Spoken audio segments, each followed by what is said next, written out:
साथियों सभी को जय मसीह की। Praise the Lord. एक बार फिर खुदावंत खुदा यीशु मसीह के सामर्थी नाम में आप सबका तहे दिल से people of Christ diocese ministry में स्वागत करता हूं। साथियों आज की सुबह परमेश्वर एक विशेष मन्ने के द्वारा आपको और हमें खिलाने जा रहा है। आमेन। आज का जो टॉपिक है वो टॉपिक ये है कि हम एक युद्ध क्षेत्र में हैं। हम एक ऐसे युद्ध में हैं जो आत्मिक है। We are in the battle. We are in the battle. हम एक युद्ध क्षेत्र में हैं। We are in the battle area.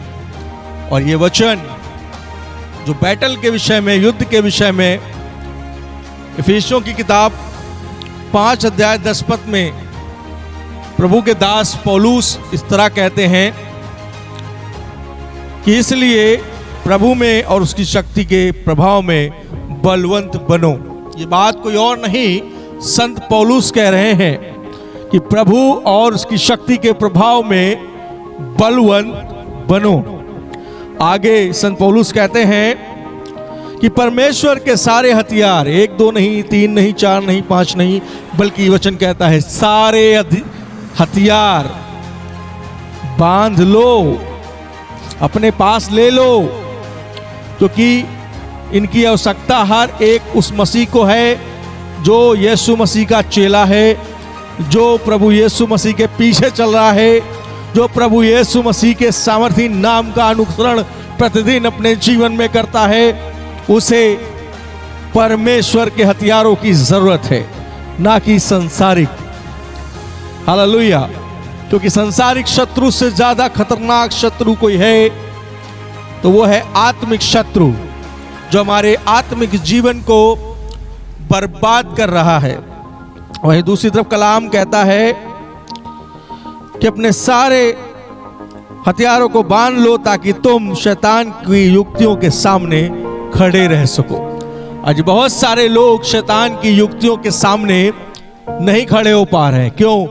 उसका कारण यह है कि वो सेवा का भाव लेकर सेवा में तो उतरे, लेकिन शैतान ने इतनी परेशानियां, इतनी तंगियां डाल दी उनके जीवन में, सामाजिक तरह से, पारिवारिक तरह से और आर्थिक तरह से। और वो शैतान की युक्तियों को समझ नहीं पाया और उन्होंने सेवकाइयों को, अपनी अपनी सेवाओं को छोड़ दिया और प्रभु यीशु मसीह के पीछे चलने से लौट गए। इसका मुख्य कारण था कि वो बैटल में थे, वो युद्ध में थे, लेकिन उन्होंने अपनी कॉलिंग को, अपनी बुलाहट को, अपने युद्ध को नहीं समझा। आज बहुत सारे ऐसे मसीह हैं मेरे प्रिय भाई बहनों जो अपनी बुलाहट को समझ नहीं पा रहे हैं। वो जानना तो चाहते हैं, लेकिन कौन है जो उन्हें बताएगा? कौन है उन्हें अपनी रियल कॉलिंग के बारे में उन्हें समझाएगा? आज परमेश्वर का दास आपसे बातें कर रहा है। आज परमेश्वर का वचन आपसे बातें कर रहा है कि आप एक युद्ध क्षेत्र में हैं। आमेन। और ये युद्ध परमेश्वर और सेवकों के बीच में है। ये युद्ध परमेश्वर और शैतान के बीच में है, जिसमें विजय वही सेवक होगा, वही व्यक्ति होगा, वही विश्वासी होगा जो सारे हथियार बांधे होगा। क्योंकि संत पौलुस ने साफ कहा कि उसके हथियारों को बांध लो ताकि तुम शैतान की युक्तियों के सामने खड़े रह सको। क्योंकि हमारा यह युद्ध मलयुद्ध लहू और मांस से नहीं है, परंतु प्रधानों से है। बड़े बड़े अंधकार के जो प्रधान हैं, बड़ी बड़ी स्पिरिट से है, बड़ी बड़ी ना दिखने वाली उन शक्तियों से है जो आपके पीछे दौड़ रही हैं, और अधिकारियों से है जो अंधकार के अधिकारी हैं, और इस संसार के अंधकार के उन हाकिमों से भी युद्ध है, और उस दुष्टता की आत्मिक सेनाओं से है। वचन कहता है दुष्टता की आत्मिक सेना कहां रह रही है? हम सब जानते हैं। दुष्टता की आत्मिक सेना, वचन में लिखा है, वो आज जो दुष्टता की आत्मिक सेना है जो आकाश में है, वो आज कलीसिया में, आज लोगों के जीवनों में उतर आई है। आगे प्रभु का दास कहता है इसलिए परमेश्वर के सारे हथियार बांध लो। दोबारा से वो कह रहा है इस वचन में, गौर फरमाइए, इफिसियों की किताब 5 अध्याय 10 पद में वो दोबारा से कह रहा है, 2 बार और संत पौलुस ने इस बात को कहा कि अपने सारे हथियार बांध लो। 2 बार उसने रिपीट किया वचन में, और वो इस बात को कह रहा है कि तुम बुरे दिन में, बुरे दिन कौन से? आज अंत का दिन, आज बुरा दिन, जहां भाई भाई का नहीं है, जहां परिवार परिवार का नहीं है, जहां एक दूसरे के खून के प्यासे हैं, जहां एक दूसरे से ईर्ष्या जलन और बैर है, परिवार परिवार को देखकर फल नहीं रहा है। ऐसे दुष्टता के दिन, ऐसे बुरे दिन जो संसार में आज जब भी आप टीवी खोलेंगे आपको कत्ल, मर्डर, रेप, इसके अलावा कुछ नहीं मिलेगा। क्यों? क्योंकि दुष्टता बढ़ती जा रही है। क्यों? क्योंकि परमेश्वर का राज्य, जब शैतान का राज्य बढ़ता है तो परमेश्वर का राज्य भी उससे दुगनी स्पीड में आता है। आमेन। शैतान का राज्य पल भर का है, लेकिन वचन कहता है तेरा युगानुयुग रहेगा तेरा राज्य प्रभु। तो युगानुयुग का परमेश्वर है। हालेलुया। यीशु मसीह का राज युगानुयुग है, लेकिन पल भर में जो दुष्टता, बुरे दिन में जो दुष्टता चल रही है इन दिनों में संसार में, वचन कहता है तुम उसका सामना कर सको। और आगे लिखा हुआ है और सब कुछ पूरा करके स्थिर रह सको। आज बहुत से लोग स्थिर नहीं हो पा रहे हैं, कभी जॉब, कभी सेवा, कभी जॉब, कभी सेवा, कभी विश्वासी बने रहेंगे, कभी अविश्वासी, कभी मसीह में पूर्ण तरह से मसीह वचन पढ़ेंगे, बाइबल पढ़ेंगे, तो कभी संसार में जाकर के सांसारिक कामों को करेंगे। पूरी तरह से स्थिर नहीं हो पा रहे हैं। क्यों? इसका कारण यह है कि हमने परमेश्वर के आत्मिक हथियारों को नहीं बांधा है। अभी मैं इस वचन में बात करूंगा आत्मिक हथियार है क्या, आखिर कौन से आत्मिक हथियारों की बात परमेश्वर का दास कहता है। यह इस वचन में लिखा हुआ है जो आत्मिक हथियार जिन्हें आज लोग जानने के लिए बड़े उत्सुक हैं, लेकिन पाए तो पाए कैसे? एक सवाल है मन में कि पाए तो पाए कैसे। आगे लिखा हुआ है कि तुम स्थिर रह सको, इसलिए सत्य से अपनी कमर कसकर, सत्य प्रभु यीशु का वचन से अपने आप को भरो। प्रभु यीशु मसीह के वचन से अपने आप को भरना और अपने आप को तैयार करना, मतलब अपनी सत्य से कमर को कसना हो गया। और आगे लिखा हुआ है धार्मिकता की जिलम पहनकर अपने विश्वास को मजबूत रखो, अपने धर्म को, अपने कामों को मजबूत रखो, जिसके द्वारा जो धर्म, आपके कामों के द्वारा जो धार्मिकता है वही आपको, वो झिलम आपको बचाएगी उस शैतान से, उस दुष्टता से, उन तमाम ऐसे अंधकार के हाकिमों से, उन तमाम ऐसे युद्ध में जो आपको गिराने आ रहे हैं, उन सब से परमेश्वर का हथियार आपको बचाएगा। आमीन। आगे लिखा हुआ है और इन सब के साथ पांव में सुसमाचार के मेल कराने वाले जूते भी पहन लें। सुसमाचार एक मेल कराने वाली चीज है। संत पौलुस कहते हैं मैं सुसमाचार से नहीं लजाता। रोमियो की किताब 1 अध्याय 16 पद में लिखा है मैं सुसमाचार से नहीं लजाता, क्योंकि वो पहले विश्वासियों के लिए परमेश्वर की सामर्थ है। आगे लिखा सुसमाचार हमें लेकर चलना है, ताकि सुसमाचार के द्वारा जो पापी मनुष्य है वो परमेश्वर से मिल जाता है, और वो परमेश्वर और पापी मनुष्य का जो मेल मिलाप होता है उसके द्वारा आपका जीवन में बचाव होगा। उसके द्वारा आप एक हथियार को ग्रहण करेंगे और वह हथियार परमेश्वर की ओर से होगा। और आगे लिखा हुआ है और इन सब के साथ विश्वास की ढाल। आपका विश्वास आपकी ढाल है।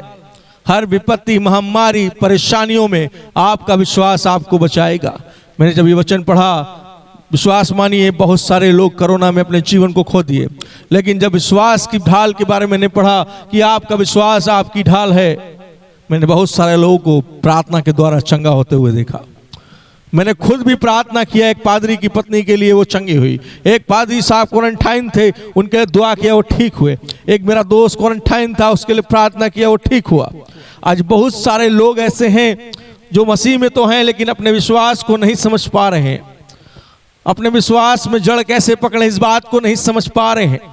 और वचन कहता है मेरे ज्ञान न हो जाने से मेरी प्रजा बंधुआई में जा रही है। मेरे ज्ञान न हो जाने से मेरे लोग नाश हो रहे हैं। इसलिए परमेश्वर आपको ज्ञानवान बनाना चाहता है। परमेश्वर आपको अपने वचन से भरना चाहता है। आगे लिखा हुआ है विश्वास की ढाल, ताकि दुष्ट के सब जलते हुए तीरों को बुझा सको। ढाल जो है वो आपको बचाएगी विश्वास की। शैतान तीर मारेगा, आपका विश्वास आपको बचाएगा। आगे लिखा हुआ है, और उद्धार का टोप और आत्मा की तलवार। आत्मा की तलवार क्या है? परमेश्वर का वचन। उद्धार का टोप मतलब आपने जो साल्वेशन पाया है वही आपका इज्जत है, सम्मान है। एक पुलिस वाले की इज्जत उसकी कैप होती है। एक किंग की जो सम्मान है वो उसकी कैप में होता है, उसकी टोपी में होता है। एक बिशप और पॉप की जो टोपी होती है वो बड़ी सम्मानित मानी जाती है। वो कोई और को नहीं दे सकता, किसी और को लगाने का अधिकार भी नहीं, क्योंकि उसका सम्मान उस टोपी में है, उसका सम्मान उस टोपी के साथ माना जाता है। आर्मी के जनरल और चीफ वो तमाम ऐसे लोग हैं, उनका जो अगर वो अपने सीनियर के सामने बिना टोपी के चले जाएं तो उन्हें सस्पेंड कर दिया जाता है। क्यों? बिकॉज ऑफ वो टोपी ही उनका सम्मान है, वो टोपी उन्हें सम्मान में मिली है, इज्जत में मिली। इसलिए आपका उद्धार आपको सम्मान में मिला है। आपको जो उद्धार प्रभु यीशु मसीह ने दिया है वो सम्मान के तौर पर आपको दिया गया है। इसलिए उद्धार का टोप और आत्मा की तलवार लिए रहें। और आगे लिखा, हर समय और हर प्रकार में आत्मा में प्रार्थना करें और विनती करते रहो, इसीलिए जागते रहो कि सब पवित्र लोगों के लिए लगातार विनती किया करो। प्रभु का वचन हमें कहता है पवित्र लोगों के लिए प्रार्थना करो, एक दूसरे के लिए प्रार्थना करो। अंत का समय है, इस समय शॉर्ट्स देखने का नहीं है, यूट्यूब, व्हाट्सएप, रील्स बनाने का समय नहीं है। लेकिन आज का युवा, आज का मसीही परमेश्वर के वचन से ज्यादा सोशल मीडिया पर व्यस्त है। शैतान बहुत चालाक है, उसने आपको बिजी कर रखा है ताकि आप परमेश्वर के सुसमाचार को सही रीति से ना समझे। आज बहुत सारे लोग दावा करते हैं मैं मसीह हूं, लेकिन मसीह का सही सुसमाचार उनके जीवनों में वास्तविकता से नहीं चमका है। आज मैं आपको बताना चाहता हूं मेरे प्रियो, हम एक बैटल में हैं, हम एक युद्ध में हैं, और हमें अपने बचाव के लिए, अपने परिवार के बचाव के लिए यीशु मसीह के हाथ के नीचे बने रहने की जरूरत है। क्योंकि पहला पतरस 5:7 में लिखा है, परमेश्वर के बलवंत हाथ के नीचे दीनता से बने रहो ताकि वह उचित समय पर तुम्हें बढ़ाए। कलाम कहता है परमेश्वर का हाथ बलवंत है। और एक जगह प्रभु यीशु मसीह ने कहा कि कोई भी तुम्हें मेरे हाथ से छुड़ा ना सकेगा। मतलब जब तक आप परमेश्वर के हाथ के नीचे, परमेश्वर के अनुग्रह के नीचे, परमेश्वर की दया के नीचे नहीं आते हैं, आप कभी भी शैतान का निवाला, उस दहाड़ते हुए शेर जो बिना सामर्थ का है, बिना जबड़े का है, उसके निवाले बन जाएंगे। आपको सिर्फ कोई बचा सकता है, वो है यहूदा का सिंह प्रभु यीशु मसीह। आपको ये समझने की जरूरत है, आपको ये जानने की जरूरत है। आज की शाम, आज के दिन, इस समय, इस बेला में मैं यही कहना चाहता हूं कि अपने आप लोग, आप सबसे अनुरोध करूंगा, यदि आप यूट्यूब चैनल पे, हमारे चैनल पे नए हैं, तो आपसे आग्रह करूंगा कि आप हमारे चैनल को सब्सक्राइब कर लें, ताकि इसी तरह के परमेश्वर के वचन को आप प्रतिदिन अपने जीवन में सुने और उसी वचन के अनुसार आप मनन करें। मैं आशा करता हूं आप ज़रूर चैनल को सब्सक्राइब करके लाइक करेंगे और प्रत्येक परमेश्वर के संदेशों को अपने रिश्तेदारों में, लोगों के बीच में बांटेंगे। जय मसीह की, प्रेज द लॉर्ड।